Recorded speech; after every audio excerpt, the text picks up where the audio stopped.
What's up YouTube? 162 Hyundai Santa Fe. This is 2.2 liter guys, CRDI. Common rail direct injection. That's the meaning of it, CRDI. This is 16 valve, diesel engine. And then what we're gonna do here is we're gonna check the oil, engine oil, brake fluid, the coolant, and then of course the steering master as well. But we'll have to check before we are doing like traveling long distance travel. So basic things we're gonna do. We're gonna check also the battery post here, the battery connections, like as you can see. It's pretty clean. Pretty clean. So what we are looking here is the obviously some of the battery in the long run, the battery posts are having some kind of corrosion. So if the battery posts having corrosion, then it is not good for the battery because or the terminal connectors may not be good because it will develop like corroded, and when it is corroded and it's not like functioning well on the battery contact. So if you can see like corrosion or corroded contacts, you may disconnect and then clean and then spray with the WD-40 or whatever oil spray that you have there, let me do, and then take the wire brush in order to clean the corrosion on the battery contacts. And like this one here is good, no, very clean and no corrosion. And then second thing, you have to also take the washer bottle here. This is for the wiper, steering wiper. As you can see, it is full, and the coolant as well, it's full.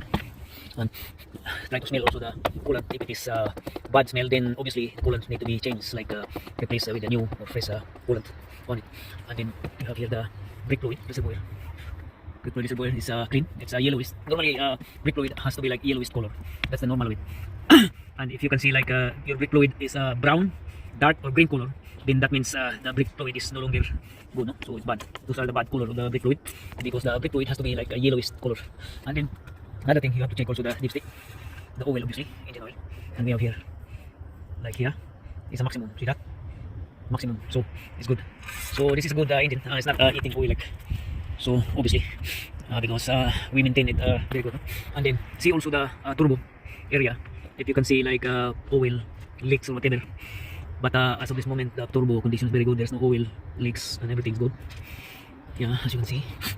And also check the intake pipe or the charge pipe. If there is like holes or crack, whatever, then that is not good also. It will cause some weakness of the engine performance. Like the boost is not very good.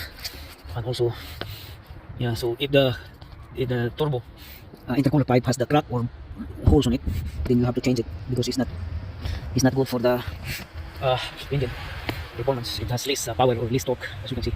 And then so like this is pipe here for the turbo intercooler, as you can see, and that is the intercooler there. And then this is the air intake pipe, and this is the airbox. And also see to it that the map sensor is connected, fully connected, and see to it that your air cleaner, air filter is also clean.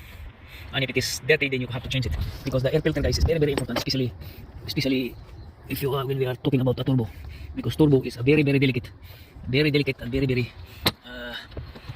like pricey or very costly to replace if the turbo is bad. Normally the scenario when you have a bad turbo, normally turbo will be going bad if the air cleaner or the air filter is bad. And then when the air filter is bad, then the turbo has to suction somewhere, need to suction some air.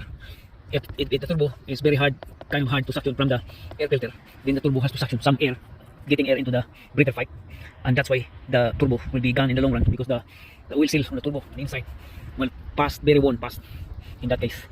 So in order to prevent, or the turbo basic simple maintenance on the turbo is just clean air filter. Make it a habit. Check the air filter every 3 months, 6 months maximum, or every year, like service the car every year. Not more than that, because if you do, then in the future you have a turbo problem. And also the turbo is very very delicate also with oil. The oil has to be clean, like you have to change oil, because the turbo is very very expensive to replace, guys. Parts of the turbo and everything very expensive, especially on the diesel cars, diesel engines. So air cleaner, oil, engine oil, and then those are the basic maintenance for the turbo to maintain a good run and having a good boost, more power, good power.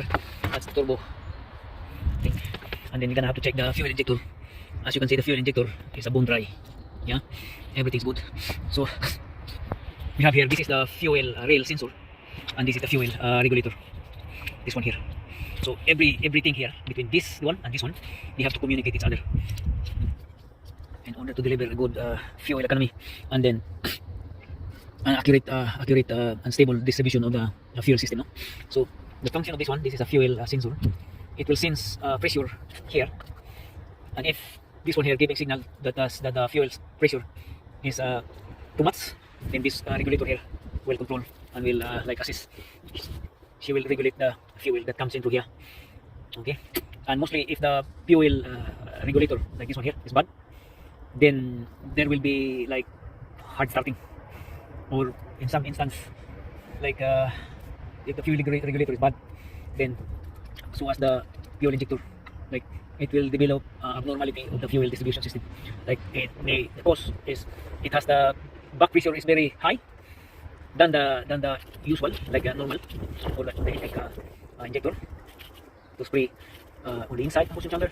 So if the fuel regulator is bad, then the back pressure is very strong or very high as well, and that's not good. That's not good for the engine performance. So like on my previous video we have a basic troubleshooting, no?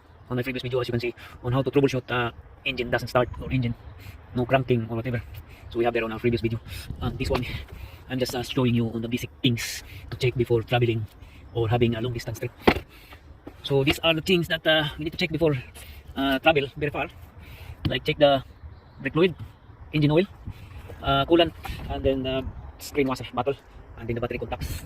And you also might to check the air filter.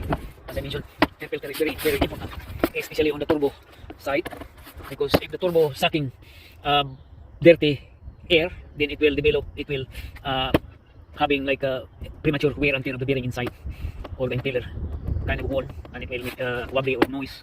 And then the very bad scenario as well, if the air filter is bad, then the turbo will suck air into the, like here on the breather pipe, and it will suction oil on the breather pipe. It will suction oil, and then that's the black smokes coming through the tailpipe. And you may wonder why your engine or your car is blowing black smoke, because of the bad air filter. So that is, guys. And then you also retorque all the wheels front and back. Retorque like 120 Newton meter on each wheel nut or wheel stud if you have. And then yeah, so also on some models the ECU is on the engine bay, so just to be protected, just for protection, just cover the ECU with foam, some kind of foam like this one here, so it will not miss out with the water or whatever moisture, just for extra protection. So those are the basic things that you need before going long distance travel, guys.